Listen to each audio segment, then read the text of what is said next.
medicamentos, cuanto más alto sea la dosis, más riesgo de hipoglucemia. La glibenclamida es la más potente y la tolbutamida la menos. Se puede utilizar en los ancianitos, ¿verdad? Y hay una cosa, ellos no son primera opción en el tratamiento de la diabetes mellitus. Casi no se tiene control glucémico si son utilizados en monoterapia, o sea que solo glibenclamida, solo pregabalina, casi no tenemos control glucémico. Tenemos que asociar con otro medicamento. Y no vamos a asociarlos entre ellos. No vamos a asociar glimida y sulfonilurea. ¿Por qué? Hipoglucemiante potente los dos, va a ser hipoglucemia al paciente. Entonces tenemos que buscar otro medicamento con otro mecanismo, por ejemplo la metformina, y ahí sí podemos asociar con glimida o con sulfonilurea. ¿Sí? Bien, entonces no se consigue derivado objetivo pero terapéutico con monoterapia y se recomienda asociar, incluso se puede asociar con insulina, pero ahí el riesgo hipoglucémico es mucho más aumentado. Entonces, nosotros tenemos pacientes y pacientes. Está el paciente que cambia el estilo de vida completamente, que se cuida súper bien, y el que no. Entonces, ahí ya va de acá entonces se recomienda asociar con insulina, que es como ese recago, es la insulina misma ya, la mera verdura del caldo, como se dice, y o uno que mejora la resistencia a la acción de la insulina, que son los que vamos a ver ahorita. ¿Alguna duda hasta ahí? Quedó apartamos los secretagogos en un lugarcito. Los secretagogos son las sulfonilureas y las glimidas, aumenta la secreción de insulina. ¿Sí? Ahora vamos a ela falou para associar com insulina, mas se eu estou colocando insulina, eu já estou fazendo o efeito final desse medicamento que ele já começou. Es para no aumentar demasiado tu dosis de insulina exógena, porque la insulina nosotros le damos al paciente para controlar la glucosa basal, que es la glicemia basal, la glicemia en ayuno. El paciente duerme cuando está en las reflexiones. Cuanto menos el paciente se cuide, más insulina vamos a tener que darle al paciente. Y podemos nosotros asociar este secretagogo que va a estimular la síntesis de insulina endógena más insulina exógena para compensar. ¿Entienden? Se utiliza también insulina con metformina, se utiliza para mejorar la resistencia. Entonces, tratando de compensar al paciente, si utiliza una dosis o dos dosis de insulina al día, se puede utilizar los medicamentos orales para insulina basal, eso vamos a ver enseguida de insulina. Pero si el paciente tiene insulina basal y entre las comidas, ahí se suspende el tratamiento oral. ¿Sí? Eso vamos a ver en insulina. Va a salir en el examen. Bien, ahora vamos a las biguanidas. Las biguanidas es nuestra primera lección del tratamiento de la diabetes mellitus. Y aquí entra nuestra metformina, nuestra querida metformina. La metformina no es hipoglucemiante, los secretagogos son hipoglucemiantes. Ella no es hipoglucemiante, ella es anti-hiperglucemiante. ¿Qué significa eso? Evita que aumenten los niveles de glucosa en sangre, es anti-hiperglucemiante. ¿Y cómo va a ejercer este efecto? Sensibilizando a los receptores para que puedan fijarse la insulina a ellos, ¿sí? Por eso ellos son sensibilizadores. Ellos van a aumentar la captación y la utilización de la glucosa en los tejidos blancos y disminuye la resistencia a la acción de insulina. Y su mecanismo de acción incluye la disminución de la gluconeogénesis hepática, igualito que sulfonilurea, enlentecer la absorción de carbohidratos a nivel intestinal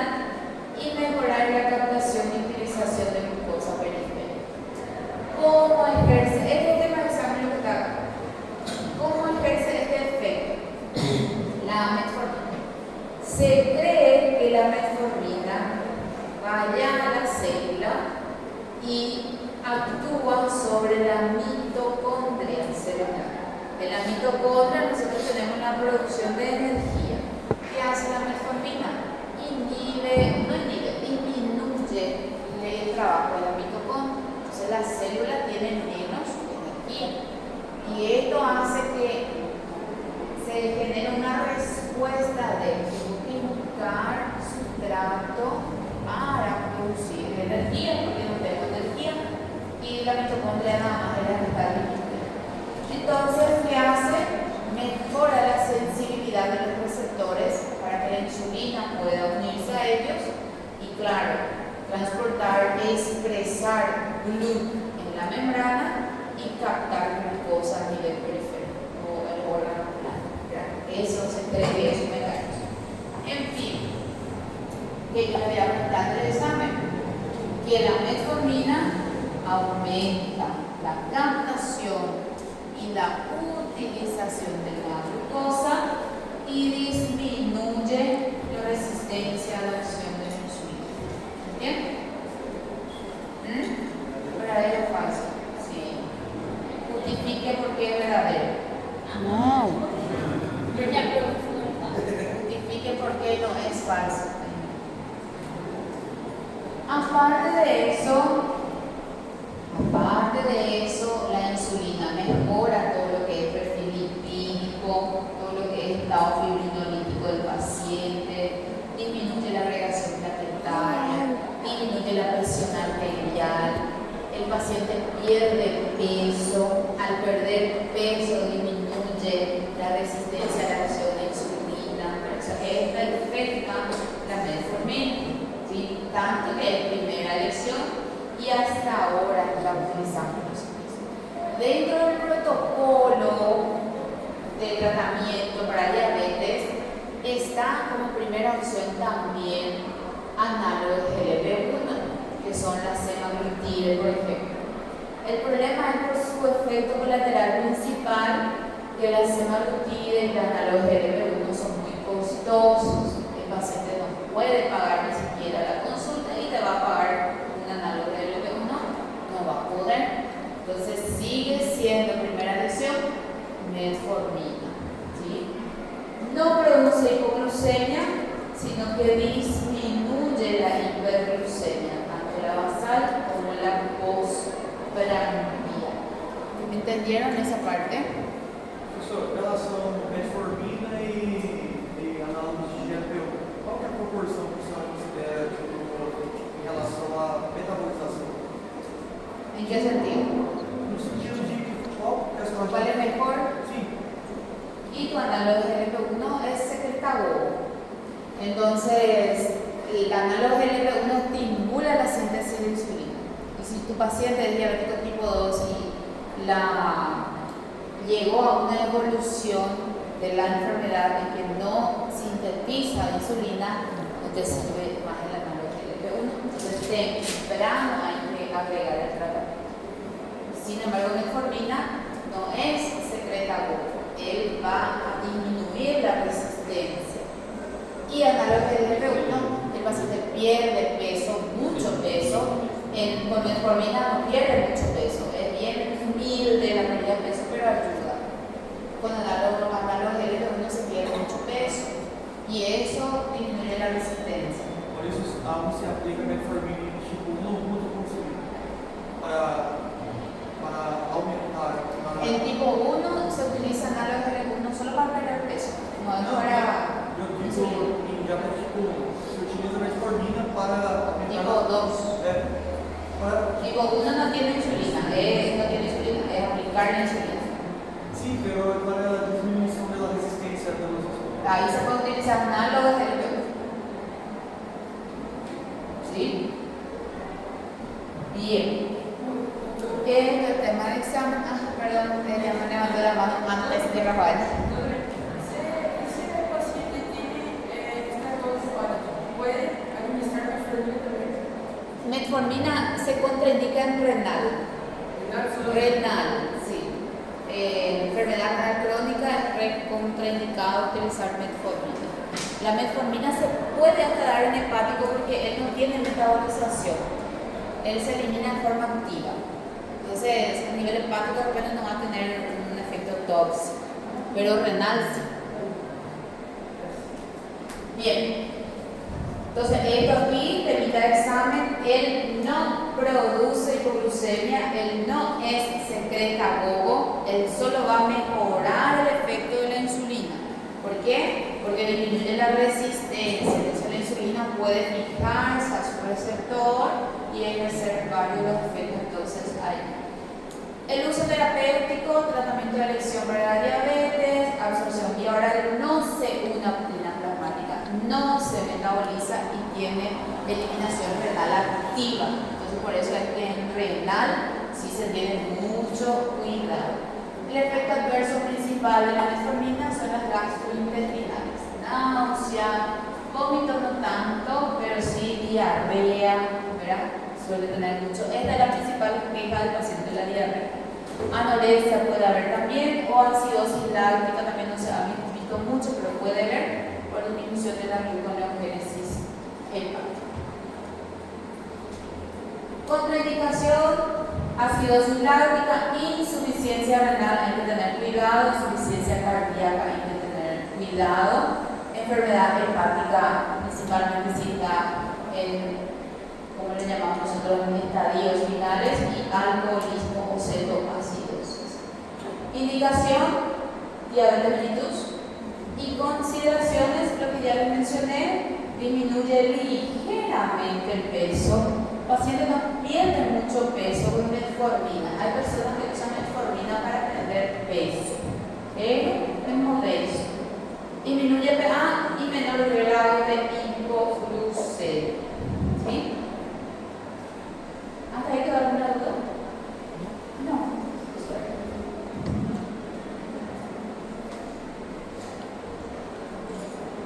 Otra familia que disminuye la resistencia a la acción de la insulina son las tiazolidinedionas, o sea que las glitazonas.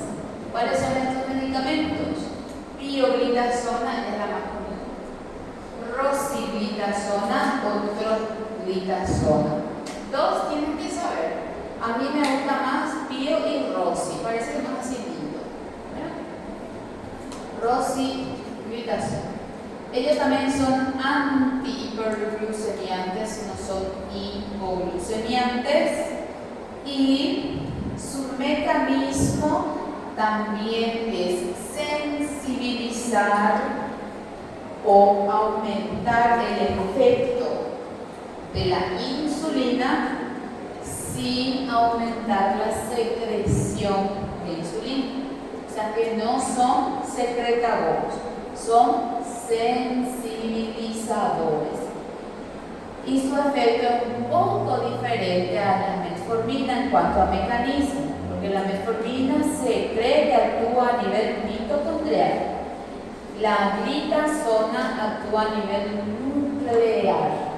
¿Recuerdan cuando nosotros estudiamos glucocorticoides y vimos que él actúa a nivel nuclear sobre receptores nucleares y va a tener como efecto aumentar la transcripción genética? ¿Sí? Estos van a hacer lo mismo, pero se van a unir a un receptor en específico a nivel nuclear, que es el receptor activado por el proliferador de peroxisomas gamma. Tenemos aquí arribita su nombre, PPAR gamma. Ese es el receptor. Se une a ese receptor y favorece la expresión de varios materiales genéticos que van a mejorar el metabolismo de los glúcidos, todo lo que es glucosa, todo lo que es lípido, y claro, también va a aumentar la sensibilización de los receptores de insulina. Mejora, o como efecto vamos a tener lo mismo, la fijación de insulina a su receptor. Esta sensibilización va a expresar glucotransportadores, mejora la captación de glucosa, mejora la utilización de esa glucosa, y claro, al final vamos a tener glucemia reducida. La glicemia reducida. ¿Sí? ¿Cómo yo les voy a preguntar esto en el examen? Así como está acá, así como está acá. Aunque podía ponerle complete, ¿verdad? Tiene que completar receptor nuclear activado por proliferador de peroxisomas. Não. Acá yo realmente odio. Pode pôr as iniciais só. Acá sí van a poder poner las iniciales nomás. O si yo le pongo las iniciales, ustedes van a poder identificarlo, ¿verdad? El único que va a estimular el receptor PPAR gamma son las glitazonas y ellos son sensibilizadores. Voy a pasar aquí. Estos son sus efectos que yo les mencioné. Aumenta la fijación de insulina a las membranas, ¿verdad? Claro, por el receptor, porque ese material genético ahí que está siendo sintetizado va a mejorar la aparición de receptores. Entonces tengo mejor fijación a receptores. Aumenta la expresión de transportadores de glucosa en la membrana. Aumenta la captación de glucosa.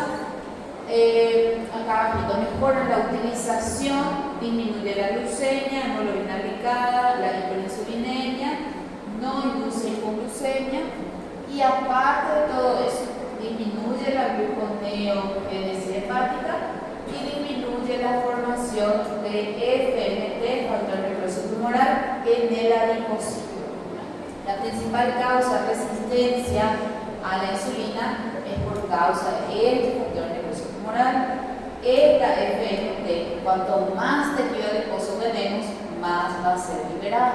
Por eso cuando el paciente pierde peso, disminuye la resistencia a la acción de insulina, porque disminuyó tejido adiposo. ¿Entienden? Entonces, es muy bueno. ¿Se lo utiliza mucho? No se lo utiliza demasiado. ¿Por qué?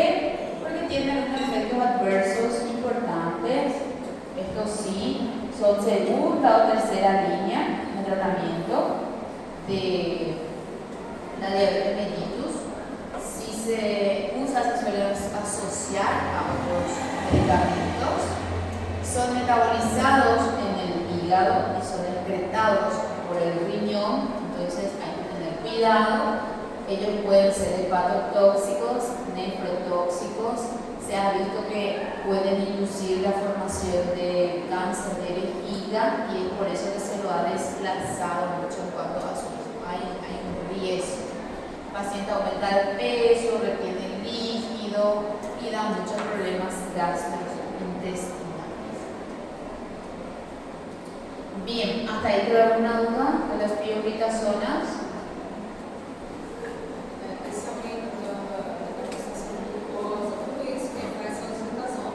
Estas son la consecuencia del uso del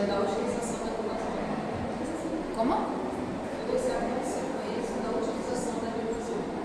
Exactamente, esto, consecuencia de utilización, que es bueno, es beneficioso. El problema son sus efectos adversos, principalmente el riesgo de cáncer vesical que se asocia mucho y por eso se lo retiró. ¿Sí? Bueno, vamos a terminar esta parte de antidiabéticos orales. Vamos a descansar y vamos a entrar en insulina porque tenemos todavía tiempo. ¿Sí? ¿Está bien? Continuando entonces, otra línea. Estos son diferentes. Es fácil, no es difícil la parte de antidiabéticos. Teníamos los secretagogos, que son 2. Teníamos los sensibilizadores, que son 2. Ahora entra otra gama, que son los que inhiben la absorción de glucosa a nivel intestinal. ¿Cuáles son estos medicamentos? Son 2. Son la carbosa y son el migritol. Estos medicamentos van a inhibir a una enzima a nivel intestinal que es la alfa-glucosidasa y justamente tienen ese nombre, inhibidores de la alfa-glucosidasa. Ustedes saben que como vimos allá en el primer año por ahí de la facultad, vimos también nutrición y demás, que nosotros cuando nos alimentamos consumimos macronutrientes y estos deben de ser bien degradados a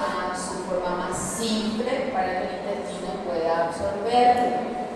Con los carbohidratos, el carbohidrato de la dieta sufre hidrólisis por varias enzimas, sacarasas, maltasa, isomaltasa, alfa, glucosidasa, ¿verdad? Entonces, estos medicamentos van a inhibir a esta alfa glucosidasa y este carbohidrato, bien, la macromolécula misma no se va a convertir en el monosacárido requerido para la absorción en duodeno y en yeyuno. Entonces, si no se convierte en monosacárido, no se absorbe. Entonces, viene el medicamento, la carbosa o el migritol, compite por el carbohidrato, con el carbohidrato por la alfa-glucosidasa y se une él a la alfa-glucosidasa inhibiendo su efecto sobre el carbohidrato. ¿Entienden? Entonces ese carbohidrato no se convierte más adelante en monosacárido. Aquí tenemos una imagen donde vemos al carbohidrato en la dieta sin el medicamento, en donde va a ser absorbido en duodeno, yeyuno y el ilio, la parte más grande, ¿verdad? Con nuestro medicamento, que es la carbosa, al inhibir la alfa-glucosidasa, en duodeno y en yeyuno principalmente, no se absorben esos carbohidratos. Entonces, al no absorberse, se pierde, ¿verdad? Se elimina. ¿Entienden? Si no hay totalidad de los carbohidratos. No la totalidad. En ilio se puede absorber la cantidad también necesaria de carbohidratos porque las otras enzimas no fueron inhibidas, solamente la alfa-glucosidasa. ¿Sí? Bien. Entonces estos son nuestros medicamentos. Aquí hablamos un poquito de la conformación, 2 unidades de glucosa unidas, ciclohexitol, no les voy a contar esta parte del examen, ¿sí? Esta parte sí, esta parte no, excepto a carbosa y migritol, porque este es el medicamento, carbosa y migritol. Son nomes. Son nomes. Y este mecanismo de acción que está aquí también. Muy bien. Estos medicamentos no son primera línea de tratamiento de diabetes. Otra vez, solo vamos a utilizarlos en aquellos pacientes que no se controlan con la dieta, aquellos que no hay caso, no cambia estilo de vida, come carbohidrato y gordura y agua, ¿verdad? Entonces, a esos pacientes que tienen hiperglucemia, no se controla con el medicamento, menos todavía con la dieta, a ellos les puedo dar yo este medicamento, ¿sí?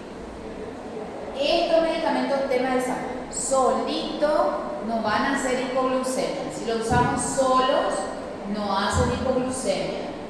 Pero si asocio con otro medicamento que es secretagogo, por ejemplo, o con la insulina misma, sí puede hacer hipoglucemia, porque puedo secretar de más insulina y como estoy bajo de carbohidratos, entonces puede sí generar hipoglucemia. Eso está aquí esta parte. Aquí tenemos que se considera utilizar en pacientes no controlados en la dieta y se utiliza en ellos para tratar de mejorar la glucosa después de las comidas, las postprandiales. La ventaja es que el paciente no aumenta de peso, al contrario, el paciente pierde peso, disminuye, baja de peso, disminuye la mortalidad. El paciente que pierde peso disminuye la mortalidad y los riesgos cardiovasculares, disminuye la hipoglucemia postprandial en comparación con el uso de insulina, por ejemplo. La desventaja, baja eficacia en dieta pobre en carbohidratos. Algo que siempre me suele pasar es que, o que suele pasar mucho, es que le damos al paciente ya esta terapia, después de todo lo que hemos intentado, y es para reducir la absorción de carbohidratos. El paciente se va y cambia el estilo de vida, deja de consumir demasiado carbohidratos. Y ahí ya no se puede, y te da una rabia, porque ¿por qué antes que le dé eso, verdad? Y es que le suele dar mucha diarrea al paciente, ¿verdad? Justamente, entonces ahí, en fin. Baja eficacia en la dieta pobre en carbohidratos, la hipoglucemia, anoten porque ya les dije y les estoy diciendo por segunda vez en dos slides diferentes, la hipoglucemia está asociada a insulina y secreta gogoso, ¿sí? Y generalmente la hipoglucemia se trata de glucosa pura, ¿verdad? Y los efectos adversos gastrointestinales son los más comunes: flatulencia, diarrea, calambres, eso es lo que el paciente se quejaba.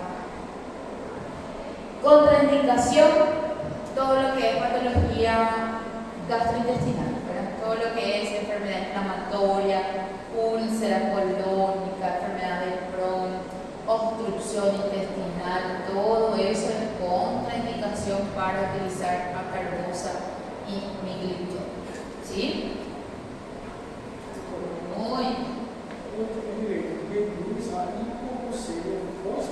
postprandial.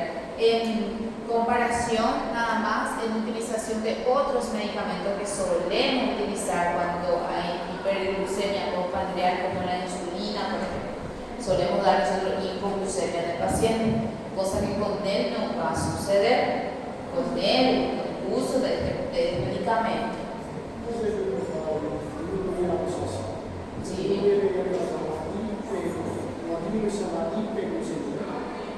Sí.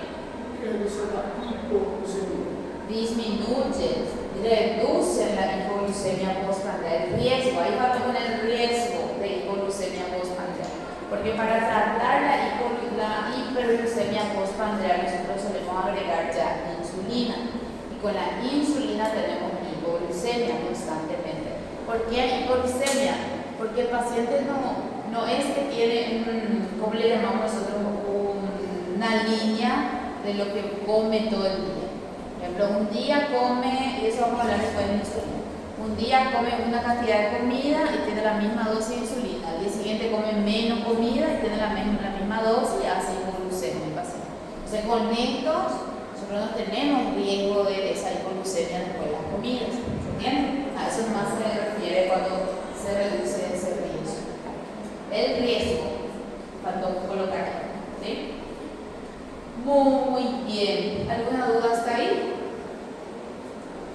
La verdad que te van a enfocar el mecanismo de acción nada más. No es difícil, pero van a irse separando. Este medicamento y el inhibidor de la DPP4 son los últimos que vamos a ver, de hipoglucemiantes.